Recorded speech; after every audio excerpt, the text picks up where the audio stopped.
mengamati, walaupun saya sambil mengerjakan tugas Pak, ini saya berusaha untuk mengerjakan tugas itu di dalam kelas. Jadi saya bisa mengamati apa sih yang mereka lakukan dengan teman-teman itu bagaimana.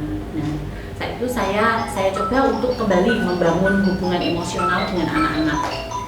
Jadi untuk pembelajaran itu rencananya ke depan saya ingin membuat pembelajaran yang aktif dengan interaksinya dengan saya Pak, bukan hanya dengan media.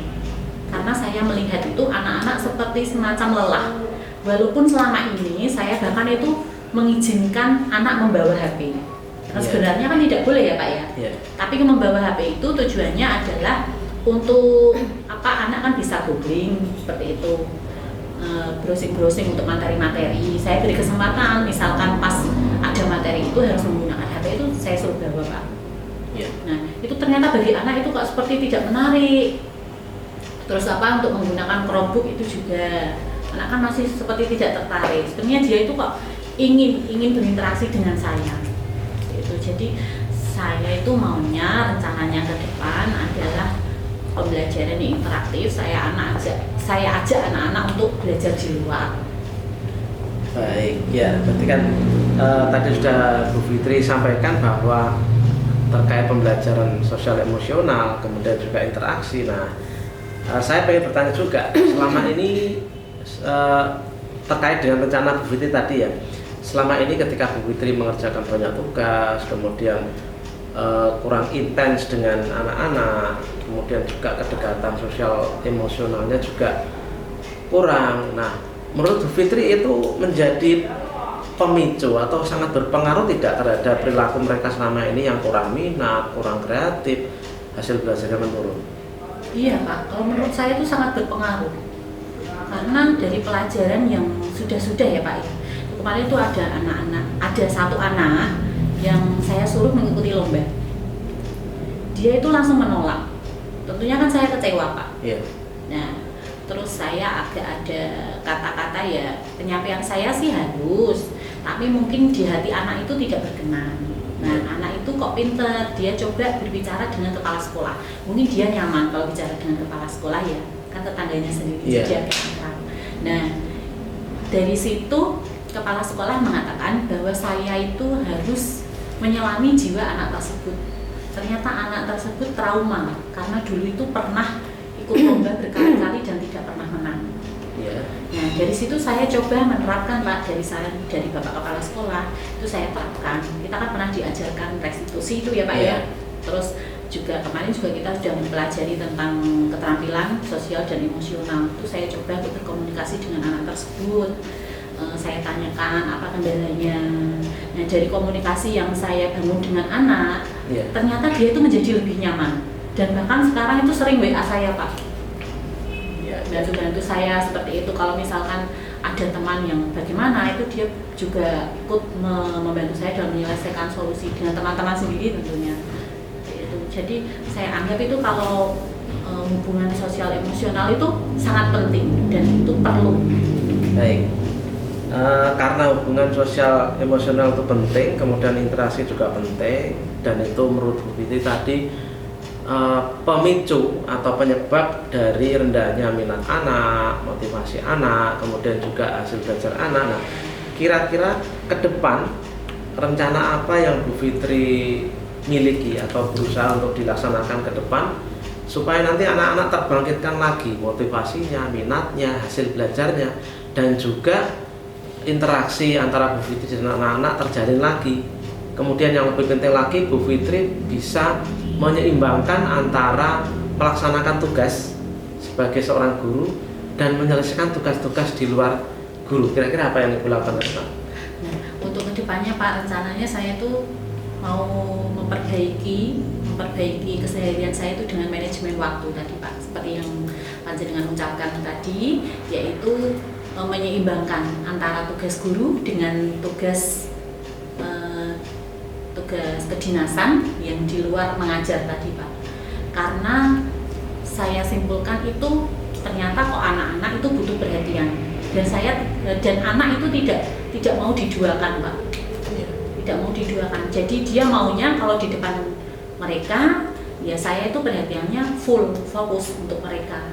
Jadi saya usahakan nanti Pak untuk kedepannya akan lebih saya atur lah untuk waktu saya. Ya mungkin kalau dari pikiran mungkin ya tetap terbagi ya Pak.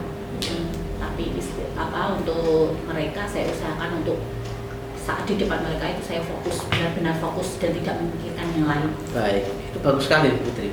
Kemudian kalau boleh tahu lagi bisa diuraikan lebih rinci lagi mungkin langkah-langkahnya untuk bisa menciptakan pembelajaran yang sosial emosional, kemudian interaksinya juga lebih intens. Itu kira-kira wujud nyatanya apa?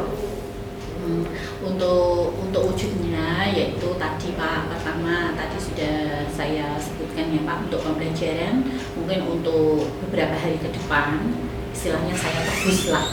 Kalau kemarin mereka lebih sering belajar di luar ruangan, mungkin saya ajak mereka keluar, istilahnya refresh dulu. Biar muridnya fresh, gurunya juga ikut fresh juga. Terus untuk yang selanjutnya saya coba bangun kolaborasi dengan rekan sejawat. Siapa tahu kalau misal langkah-langkah saya itu kurang tepat, saya ajaklah satu teman atau dua teman. Biasanya untuk di sekolah kami itu Pak, kan ada semacam fasilitas yang disediakan oleh kepala sekolah. Bolehlah kita sharing-sharing dalam grup itu. Jadi nanti bisa dipecahkan bersama. Jadi kerjasama dan kolaborasinya Pak. Saya ajak juga untuk teman melihat pembelajaran saya. Saya itu kurangnya di mana sih? Seperti itu.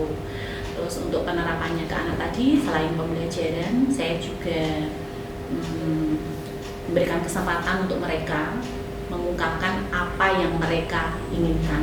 Semacam apa ya Pak itu namanya ya? Membuat kayak angket gitu. Iya, angket. Jadi nanti saya bisa menilai diri saya sendiri seperti itu Pak. Sangat bagus itu. Kemudian apa kira-kira yang Bu Fitri butuhkan, perlukan untuk bisa mendukung rencana yang sudah Bu Fitri buat tadi? Yang saya butuhkan itu adalah dukungan Pak, dukungan dari sekolah, utamanya kepala sekolah, dan juga bantuan dari teman-teman semua. Kalau sudah ada dukungan, saya dalam melangkah itu tentunya lebih mantap Pak. Ada lagi selain itu mungkin, selain dukungan dari kepala sekolah, dari teman-teman, rekan guru Bu Fitri, ada lagi yang diperlukan kira-kira untuk mendukung rencana itu? Ya selama pandemi kemarin kan saya juga berusaha melakukan komunikasi dengan wali murid. Nah ini juga mungkin nanti mau saya terapkan. Jadi saya mau menggali anak itu lebih dalam dari orang tua masing-masing. Jadi orang tua nanti bisa menyampaikan ke saya kira-kira anak itu perlu penanganan dalam bidang apa sih. Nah, karena kan di dalam satu sekolah itu kan hanya jam mengajarnya kan hanya beberapa jam saja Pak. Tentu saya kan tidak bisa menguasai apa yang dibutuhkan oleh anak. Nah, jadi dengan harapan nanti kalau saya sudah bisa mengetahui kebutuhan mereka, saya bisa melakukan pemetaan awal. Kemudian saya bisa menyesuaikan pembelajaran yang saya terapkan. Jadi intinya orang tua perlu diajak untuk bicara, komunikasi, dan itu merupakan satu bentuk dukungan juga gitu ya, hal yang itu perlukan. Oke, bagus. Kemudian kira-kira kapan rencana Bu Fitri ini mau dilaksanakan? Karena ini sudah hari Sabtu, berarti besok Senin Pak rencana. Senin ya? Ya maunya saya gercep Pak, gerak cepat. Biar hasilnya pun bisa cepat. Baik ya, bagus sekali kalau merencanakan dengan cepat Ibu. Jadi mudah-mudahan nanti bisa kondusif, bisa membawa pengaruh yang baik. Kemudian apa kira-kira komitmen dari Bu Fitri untuk mungkin supaya bisa terlaksana dengan baik semua rencana yang direncanakan, kemudian anak-anak juga sudah bisa nanti diarahkan untuk kembali ke kondisi semula menjadi anak-anak yang termotivasi, minatnya juga bagus, hasil pembelajarannya juga bagus. Nah itu kira-kira komitmen apa yang Bu Fitri perlu lakukan untuk melakukan rencana itu? Komitmen dari saya sendiri tentunya semua kan harus berawal dari niat. Betul. Ya, dan selain itu untuk penanaman suatu hal positif itu saya berusaha memulai dari diri sendiri Pak. Ibarat kita membersihkan suatu ruangan pakai sapu ya Pak. Kalau sapunya tidak bersih